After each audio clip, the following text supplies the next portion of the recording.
Hey y'all, we are going to do a problem where it tells you to find the vertex. You're going to find the x-intercepts, the y-intercepts, domain, the range. We need to know whether or not our parabola opens up or down. Technically, you do all of this so that we can graph it, right? So the only difference from it being in standard formula is that it's in the general formula, which we have a video going over the general formula. Let me go ahead and write it now. Our general formula, that's not an O. Our general formula is, or form, why do I keep saying formula? Our general form, it's one that you're used to seeing. It's actually ax squared plus bx plus c. Okay, so if we have a quadratic function that is in this form and it's asking us to find the vertex. So this is what they give us. What they gave us was f of x equals 6x and negative x squared and negative 5. So very clearly, that's definitely not in that standard form. Let me switch colors here. Okay, to find the vertex of a function written in general form, what we do is you're going to actually take b over 2 times a, and that's a negative b over 2 times a. That's what we use to find our x value in the vertex. To find our y value, you do f of negative b over 2 times a. So this, when we find it, is our x. This, when we find it, we use to find our y. Okay, so let's go ahead and look at what we have here. I have f of x equals 6x, a negative x squared, and a negative 5. That's actually not in the correct form because I need my first term to be my ax squared term, which means it needs to be the variable that is squared. So we would just move some things around. We can do this because of the commutative property. We have negative x squared, positive 6x, and a negative 5x. Signs stay the same, y'all. You're not moving over an equal sign. So their signs do not change. We just rewrote it so it's actually in the proper form. Now what we're going to do is go ahead and figure out a couple of things so that we have the information we need to be able to graph it. If I look at my a term, my a here is negative 1, which is less than 0. And so this would mean that my parabola is going to open down like so. Okay, so I also am going to need my vertex. This is really the function we need, is right there. So we can see the formula. Let me rewrite it, okay? For my vertex, I need a negative b over 2a for my x value, and then I actually need to plug that into my function to figure out my y value. So this is telling me I need an a value and I need a b value. I know my a value is a negative 1. The value of my b is going to be that positive 6. So now let's plug everything into this formula. We get negative 6 in the numerator, 2 times the negative 1 in the denominator. And whatever I get here, I'm actually going to plug in to my function. I'm just going to go ahead and write it. That's a negative 1. And then there we go. So now let's actually solve this. If you look in the denominator, I have 2 times 1, which is 3. Signs are different, so it's a -3, right? So now do 6 divided by -3. Signs are different. I get a negative. Why did I say 3? It's because I know where I'm going. I always do that. I can't reverse the video, so let's do it again. Okay, denominator. 2 times 1 is 2, y'all. But hopefully you can see how easy it is to mess up. So don't feel bad. 2 times 1 is 2. Signs are different, so it's negative. 6 divided by -2 gives me a -3. And then that negative on the outside, I've got a negative times a negative. So what I end up getting is a +3. See, I knew where I was going, so my brain will usually say it. Yeah, we're not friends. Now, what I do is I am going to do f of 3. There's no real computation for the f of, because once you figure it out for your x value, you're just plugging that same value in to figure out your y value. So quite literally, that is x. This is going to be used to find y. So what we do is we actually plug it into our function, and we would get a -3 squared positive 6 times 3 and a -5. So what I see here, okay, so I've always said make sure you use parentheses with negative numbers, right? I just plugged in a 3. I didn't plug in a -3 and it's being squared. I plugged in a 3.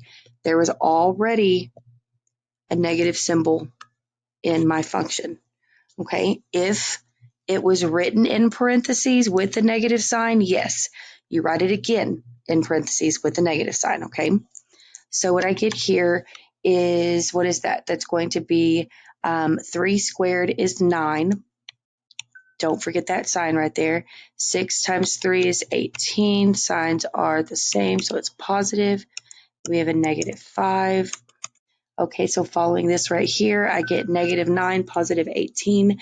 Signs are different, so you subtract, keep the sign of the larger, and then -5. 9 minus 5, that's 4. So this is telling me that for my vertex, I found 3 for my x and 4 for my y. Okay, so there's my vertex. What I'm going to need to find now are my x and y intercepts. I'm going to eventually zoom out, y'all. So let me just go ahead and go on up to here. Let me do this. I'm going to here. Okay, so to find my x-intercepts, what I've been doing in this class is y equals 0, right? Well, as far as notation's concerned, it's slightly different here, but it still means the same thing. I also learned in this class that f of x equals y, right? So this is still saying y equals 0. Now, what this means is what values make my function equal 0. In order to find the values that make something equal 0, what you do is you literally make it equal 0. You're going to set the function, right? Whatever trinomial you have equal to 0, and that's how you find what makes your function 0. Okay, so we had a negative x squared, I had a positive 6x, and I had a -5. Okay, 0 equals, this is a trinomial. That leading term is being squared. I know that I can do I know that I can do a factoring method. I want to do maybe the AC method, or I could do trial and error. The first thing I notice is that whenever I do the AC method, I've always been taught that your leading coefficient needs to be positive. You can do it when it's negative, but I don't like to do it when it's negative. So what I do is I pull a negative out of my trinomial, like so, And then this is similar to like when we do the factor by grouping and you pull out a GCF and then you divide, right? I'm pulling out a negative. So what happens is all of my signs change. Now when I look at this trinomial, my leading coefficient is positive. So what I'm going to do here, I have my negative sign, right? And then let me go ahead and factor this. Y'all are more than welcome to go over to this side and do the AC method. Or what I can do is just notice that I need two numbers that multiply to give me a positive 5 and add to give me a negative 6. Well, good thing about this problem is that 5 is prime. The only two factors that 5 has is 5 and 1. Now, if I'm doing multiplication, how can I multiply two numbers and get a positive number? Well, they would both need to be negative. And then look at that. If I actually combine together negative 5, negative 1, I get negative 6, right? So what you would do here is set everything equal to 0. That negative 1, it's not a factor, right? Right here, y'all. The little invisible negative 1. It's not an actual factor as far as like being in parentheses. Technically, I guess we would divide both sides. If you want to see the actual step, we would divide both sides by negative 1. This would usually be a step I would probably skip, but 0 divided by negative 1 is just 0 equals my negatives just canceled. Now I just have my factors. Okay, so now that I have just factors, I have a 0 factor property, which states I've got a 0, I got factors, 0 factor property. If you have factors set equal to 0, you could set both of them equal to 0, right? What you're going to end up getting is that x equals 5 and that x equals 1. So this is telling me that my x-intercepts are 5, 0 and 1, 0. So those are my x-intercepts. Now I need to do my y. So when you find your y-intercepts, we know that this means x equals 0, right? Now again, as far as function notation is concerned, not really function notation, but technically yes, just notation in general. We've been writing x, the equal sign 0, right? Now as far as the notation is concerned in 3.1, you wouldn't write that. What you would write is f of 0. And this is more specific in the fact that what we're doing, this is also like saying f of x, right? But instead of x, we have 0. So this is saying in my function, wherever you see an x, plug in 0. So for my function, plugging in 0,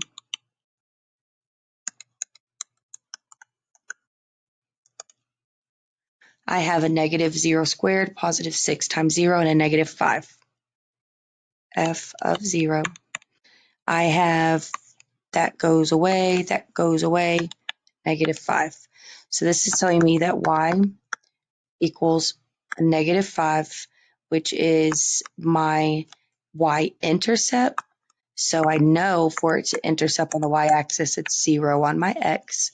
And then I have a 5, negative 5 for my y-intercept. Okay, so now I have everything I need to be able to graph this.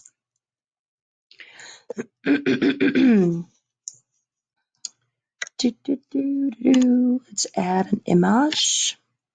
An image doesn't really matter. Let's do 10. And then still haven't really gotten down.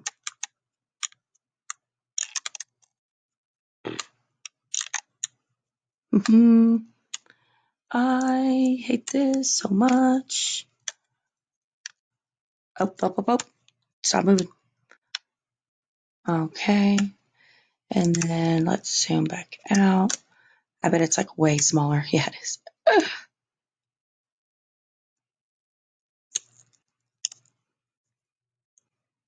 See, it's like, oh, why didn't you just add the graph before? Well, you don't really know how much space you're going to take up. We're just going to call that legit. We good right there. So you think adding it will be easy, but it's not.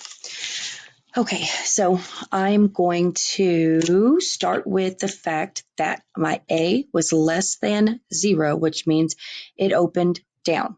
Because it's opening down, this means it's going to have a maximum point at the vertex, because the vertex is quite literally where our graph changes directions.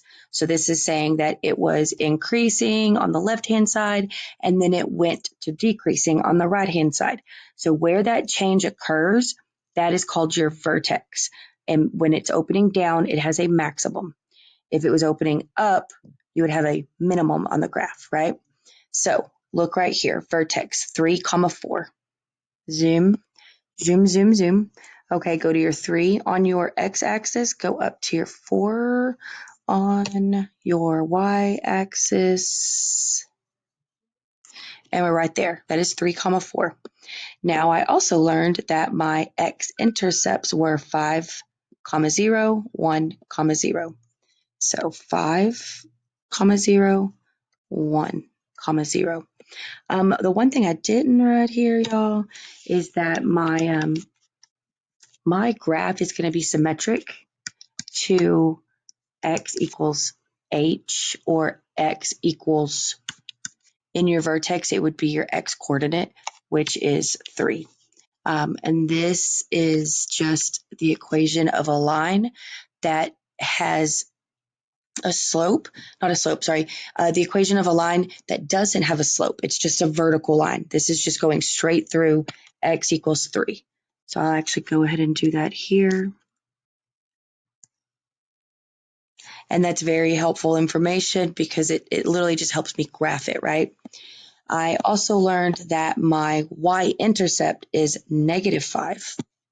So you literally just go to negative, oh, I did that last time. -1, -2, -3, -4, -5. Literally just going to go, it doesn't look like that, but it is, I counted. You're going to go right here. So we have our vertex. We had the fact that it opened down.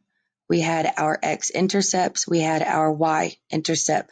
And I know that whatever in my vertex, whatever that x coordinate is, that's actually what is my line of symmetry.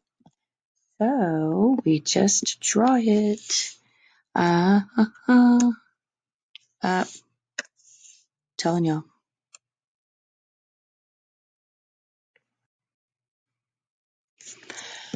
That is your graph. On the homework, what you would do is just plot your points. So you would have 4 points here to plot. And that's really it. You're not going to do anything for the line of symmetry. If it asks what it is, you know it. And as far as you graphing it by hand, you know it. If it's asking you to match problems, that will also let you know where your vertex needs to be because it's symmetric to the x equals your x coordinate in your vertex. Other than that, I'm trying to think if that's it. Oh, just remembered. It's going to want your domain and your range. So my domain, those are my x values. But if you look at your function, that's a polynomial, which means that it is all real numbers. Both of those are the same thing. And then for our range, what you're going to do is, because this has a maximum, that is going to be as high up as it goes on our y-axis. So our range won't go to a positive infinity, right? Because it actually is going to stop at 4. I do notice, though, that those lines are pointing down. So that does mean that forever my graph is going down. That is the negative part of my y-axis, right? And whenever you write interval notation, it literally is like the number line. My negative infinity goes here, and then my positive infinity goes here. So when you do interval notation, this is always first, and then this. If you have an actual value, If it's greater than the negative infinity, it goes on the right-hand side, and vice versa, okay? So let's say that again. My y-axis, my graph, only goes up to 4 on the y-axis, but it does forever go negative towards the negative infinity, right? So you can never put a bracket around any of your infinities. And because I know I always write the negative first, I'm going to write that first, comma. My highest point on my y-axis is 4. And you do a bracket there. And that would be it, y'all. That is it. That is how you have a function in general form. Know whether it opens up or down, find the vertex, know the symmetry, find the x-intercept, find the y-intercept, know the domain and range. Domain, a little bit easier than the range. I would wait to do your range until after you actually graph it. Okay, so if y'all have any questions, make sure you ask me, okay? Thanks, bye. Maybe, just kidding.